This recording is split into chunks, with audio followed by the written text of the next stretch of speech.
Patients आते तुम्हारे पास में क्लिनिक पे, तुम लोग कई बार देखते हो। एक जो पेशेंट्स आया तो कह डॉक्टर साहब हर एक महीने बुखार आ जाता है, हर एक महीने में जुकाम हो जाता है। पर वो जुकाम ना 15-15 दिन ठीक होने में लगता है, 20 दिन ठीक होने में लगता है। डायरिया हो जाता है, डायरिया भी हमें होता है तो कम से कम नहीं तो 10 दिन में ठीक होने के लिए होगा, लेकिन हर एक 1.5 महीने में फिर हमें डायरिया हो जाता है ना। फीवर रिकरेंसी में आता है, डायरिया आता है, भूख नहीं लगती है, जैसे जैसे भूख बढ़ती है फिर कुछ दिनों बाद भूख वहीं की वहीं पहुंच जाती है। वेट हमारा रिड्यूस होता जा रहा है, चीजें हमारी ग्रोथ नहीं हो पा रही है पूरी तरीके से, और बार बार बीमार तो हम इतने हो रहे हैं 2-3 सालों में कि रिकवरी बहुत मुश्किल लगती है। ऐसा लगता है अब तो मर ही जाएंगे, कुछ बचे ही नहीं है लाइफ में, क्योंकि इतने एपिसोड बीमार होने के। जब सिर दर्द चल रहा है तो वो 6-6 8-8 दिन चल रहा है, 10 दिन चल रहा है, हमारा सिर दर्द ही खत्म नहीं हो रहा है। किसी पेशेंट के साथ हमको हमें देखने को मिल रहा है, मतलब उनके साथ में बोले कि हमने, हर कोई होता है कि यार थोड़ा सा ठंडा तो खा ले, हमें थोड़ा सा ठंडा खाया ये चलो, एक आइसक्रीम ही खाई, सालों से आइसक्रीम नहीं खाई, एक आइसक्रीम खाई, हम क्या हो गए, बीमार पड़ गए, राइट ना। तुमने हमने जरा सा चाट खाया, कुछ स्पाइसी ज्यादा हो गया, दस्त लग गए, है ना। और फिर ये भी नहीं है कि जितनी तेजी से हम बीमार हो रहे हैं उतनी तेजी से हमें क्या भी देखने को मिले, रिकवरी। रिकवरी भी कैसा होता है, हमेशा लेट होता है ना। हर रिकवरी भी कैसा होता है, हमेशा लेट होता है। वीकनेस कमजोरी तो ऐसी बनी रहती है, कभी उठने का मन ही नहीं करता, बस लेटे रहो लेटे रहो। जाने कितनी तो हमने टॉनिक पी लिए होंगे, कितनी तो हमने विटामिन की टॉबलेट टैबलेट खा ली होंगी, कितना तो हमने जाने न्यूट्रिशन वाले प्रोडक्ट ले लिए, लेकिन ना तो हमारा इम्यूनिटी स्ट्रांग हुआ है, ना ही हमारा वेट इंक्रीज हुआ, और ना ही हमारी भूख इंक्रीज हुई, ना ही हम रिकवर हुए। ठीक है, लेकिन बहुत सारे पेशेंट्स आते हैं, मतलब जो पेशेंट को पूरी तरीके से कैसे देखने को मिल रहा है, एग्जॉस्ट। अगर वो मैरिड होंगे तो पता चला उन्होंने 3 रोटी बनाई, 4 रोटी बनाई, लेट गए, हम पे नहीं बनती, हम पे खाना नहीं होता, हम पे झाड़ू नहीं लग रही, हम पे पोंछा नहीं हो रहा।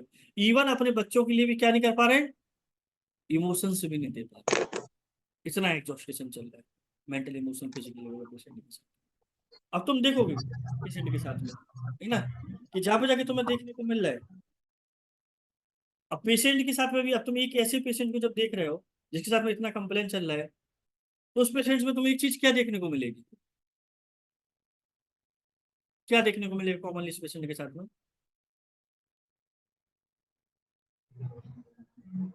क्या देखने को मिलेगा। इरिटेबिलिटी, अगर बार बार बीमार पड़ रहे हैं तो एक एंजाइटी, एक ठीक है, एंजाइटी भी क्योंकि जब आप लंबे समय से बीमार चले आ रहे हो, साल हो गया, 2 साल हो गया, वेट नहीं बढ़ रहा, इम्यूनिटी स्ट्रॉन्ग है, बार बार फीवर आ जाता है, बार बार कोल्ड एंड कोराजा हो जाता है, सर्टेन फिजिकल कंप्लेंट डेवलप हो जाती है, एग्जॉस्टेशन बना हुआ है, घर के काम नहीं कर पा रहे हो, बाहर के काम नहीं हो पा रहे हैं, स्टूडेंट को स्टडी नहीं कर पा रहे हैं, है ना, इमोशनल जहाँ पे अपने बच्चों को देना चाहिए वो चीज नहीं हो पा रही है, तो तुम्हें एक एंजाइटी डेवलप होगा ना। नॉर्मल पर्सन को पता नहीं हमें क्या हो गया, समझ में नहीं आ रहा। लेकिन वहां पे पेशेंट्स कैसा है, इतना मेंटली एग्जॉस्टेड है, मतलब वहां पे तुम्हें क्या देखने को नहीं मिल रहा है, कोई एंजाइटी भी देखने को नहीं मिल रही, इतना कमजोर हो गया कि लग रहा है कि मर जाएंगे, लेकिन फिर भी पेशेंट क्या नहीं है, एंसियस, बेचैन नहीं। अभी जो कंडीशन है, सपोज आपके क्लिनिक पे पेशेंट आ गया इस तरीके का, तो आप क्या करोगे, क्या सोचोगे, इसमें क्या प्रोग्नोसिस लेके चलोगे, क्या डायग्नोसिस लेके चलोगे, क्या इन्वेस्टिगेशंस कराओगे, कि सीधा मेडिसिन दे दो।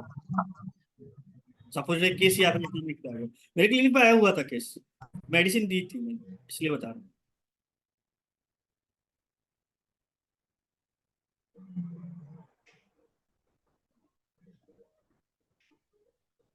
बोलो। प्रोग्नोसिस यानी कि डिजीज तो एक्सटेंड हुई, क्योंकि जब हम इसमें पढ़ते हैं ना आगे, जब एक स्टेज के बाद इंडिफरेंस या फ्रोजन इमोशंस आते हैं तो इतना फील नहीं होती चीज, जैसे वो लिखते हैं थॉलकस घर जल रहा है लेकिन उसको लग ही नहीं रहा कि उसको उसके लिए कुछ करना चाहिए। यानी कि प्रोग्नोसिस तो उसकी बैड है क्योंकि डिजीज एक्सटेंड तो करी है कि अब उसे वो चीज फील ही नहीं हो रही, जो एंजाइटी जो एक नॉर्मल रिएक्शन आना चाहिए वो भी नहीं आ रहा है। तो ये तो उसमें है। बाकी इसमें वो क्या कराएंगे इन्वेस्टिगेशन, ये नहीं पता मुझे कि इन्वेस्टिगेशन इसमें किस किस लिए कराएंगे, किन चीजों को देखने के लिए कराएंगे।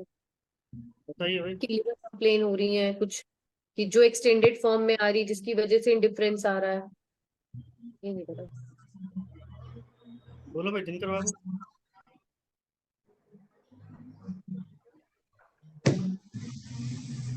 बड़े बड़े डॉक्टर हो गए तुम लोग तो, छोटी छोटी चीजें तो बता ही दोगे। बोलिए सर जी, बोलोगे कि नहीं?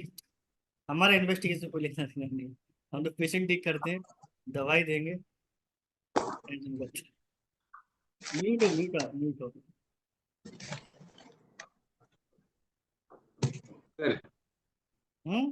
शुगर चेक करवाएंगे फीवर। और हीमोग्लोबिन, शुगर शुगर चेक करवाएंगे और चेक करो। हीमोग्लोबिन। Very good. चलो कुछ तो चेक कराया। ये लोग तो बेचारे को चेक ही नहीं करा रहे। सोमना ने प्रोग्नोसिस बता दी, कई चीज का भविष्य हो सकता है। मे बी लिवर उस पे जा सकते हैं कि अगर उसको वेट नहीं बढ़ रहा है, कहीं प्रोटीन जो है लॉस, या जो मे बी ये चीजें हो सकती हैं कि लिवर फंक्शन टेस्ट पे हम जा सकते हैं। बाकी तो चलो भाई, इस पर अब बताएंगे।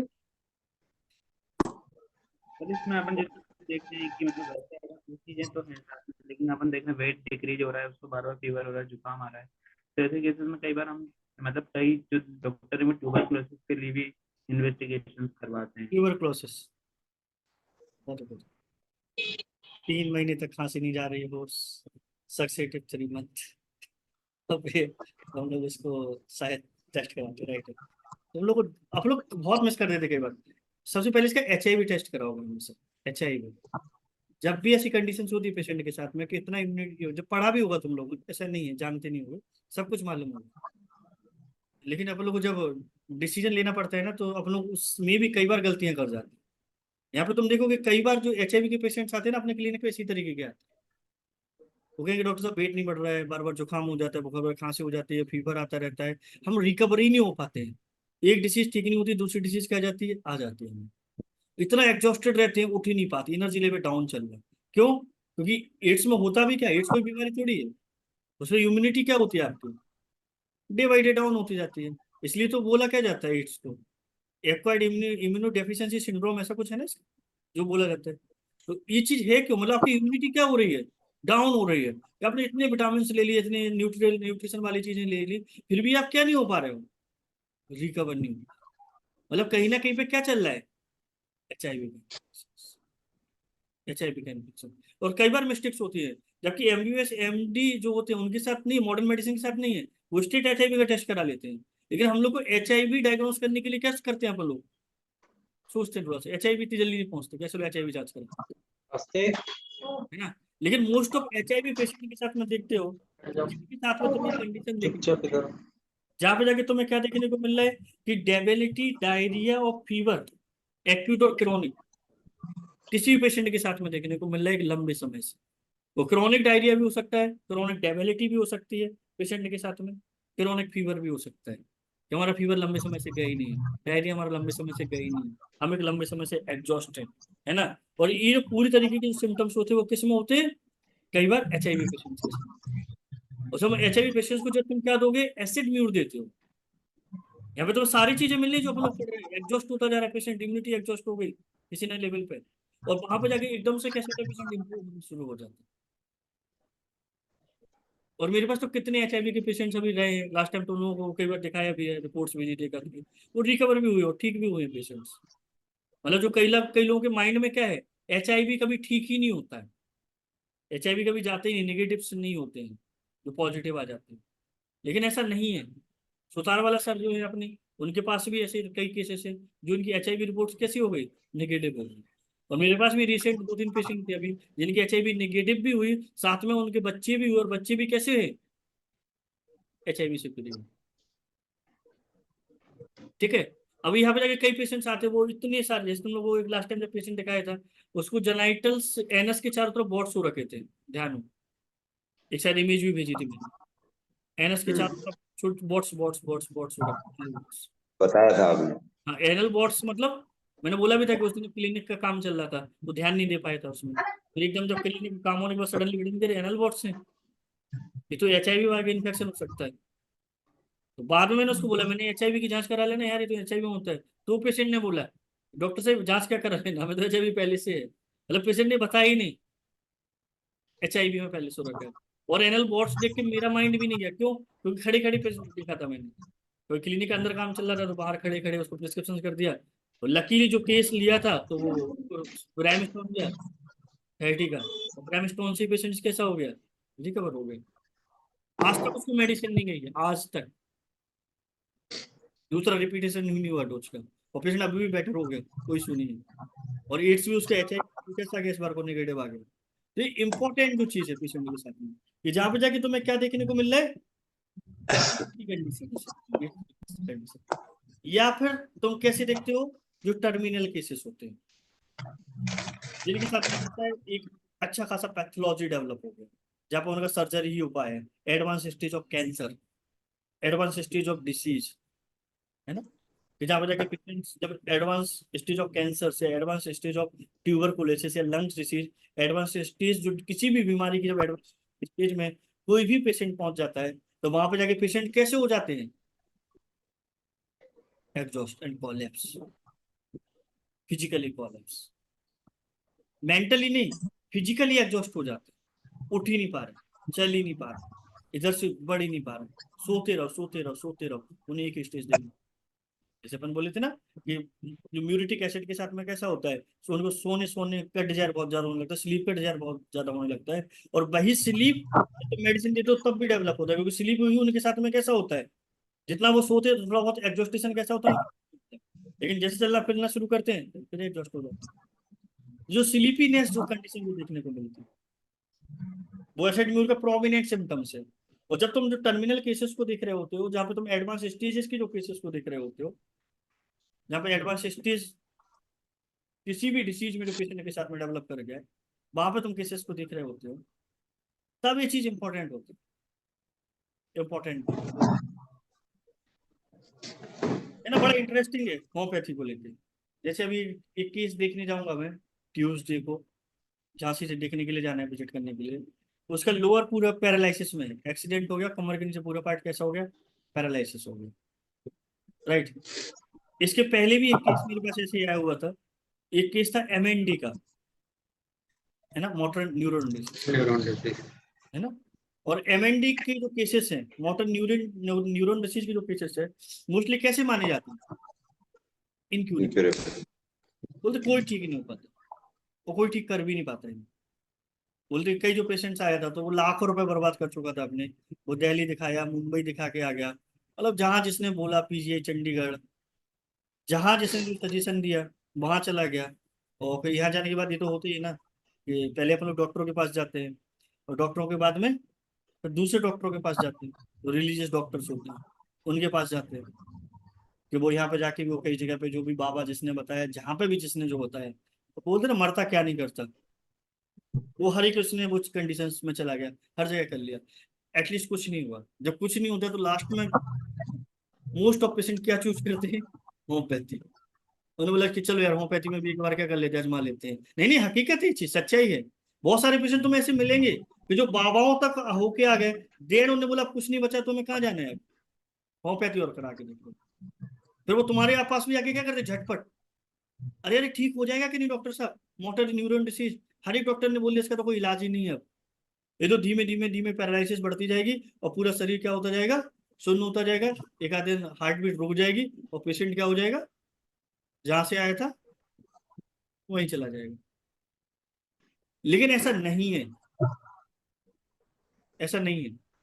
अभी तुम लॉ ऑफ सिग्नेचर बोलो, मैंने पेशेंट्स को देखा साथ साथ, अनमैरिड पेशेंट था, 37 ईयर्स, है ना, अनमैरिड पेशेंट था। और कुछ चीजें जो उससे मैंने पूछी तो वो चीजें देखने को मिली, MND की उसको स्टार्टिंग की केस थी, और उसको कहाँ से चल रहा था, जो MND में भी होता है कि जो नीचे से मतलब कि लोअर पार्ट से उसको क्या स्टार्ट होना शुरू हुआ, पैरेटिक कंडीशन स्टार्ट।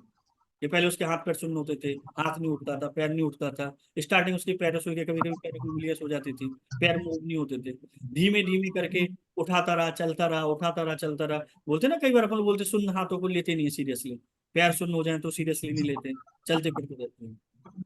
ये अपन लोग इसको सीरियस क्या लेते हैं, अरे हाथ सो गया, ये तो पैर सो गया, है ना।